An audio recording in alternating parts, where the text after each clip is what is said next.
بخاری مسلم دونوں میں حدیث ہے، نبی صلی اللہ علیہ وآلہ وسلم نے فرمایا، معاذ ابن جبل کہتے ہیں کہ مجھے پیٹھ کے پیچھے سوار کیا ہوا تھا آپ نے، سواری کے اوپر، اونٹ پہ سواری چلنا شروع ہوئی تو آپ فرمایا معاذ، میں نے کہا لبیک یا رسول اللہ، یا رسول اللہ حاضر ہوں۔ فرمایا کہ معاذ میں تم سے محبت کرتا ہوں۔ ہاں تو یا رسول اللہ میں بھی آپ سے محبت کرتا ہوں۔ پھر تھوڑی سواری آگے گئی، آپ نے کہا معاذ، کہا لبیک یا رسول اللہ۔ معاذ جانتے ہو کہ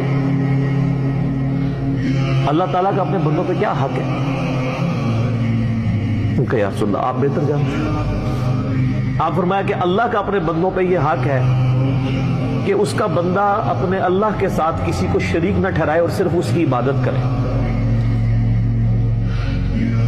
اور پھر جب سواری تھوڑی اور آگے کی، آپ نے کہا معاذ لبیک یا رسول اللہ۔ جانتے ہو جو بندہ یہ کر لے کہ اللہ کی عبادت کرے، اس کے ساتھ کسی کو شریک نہ ٹھہرائے، پھر اس بندے کا اپنے اللہ پر کیا حق ہے؟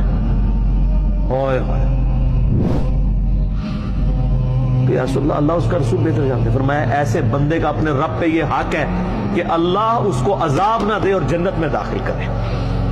تو سر اللہ اگر اپنے بندوں سے حقوق مانگ رہا ہے نا، اپنا یہ حق مانگ رہا ہے کہ میری عبادت کرو، تو اس کے گیس وہ دے رہا کیا ہے؟ ہمیشہ کی جنت۔ تو آپ مرد اگر اپنی بیویوں سے حقوق مانگتے ہیں نا، تو اس کے گیس آپ کو بہت کچھ دینا پڑے گا۔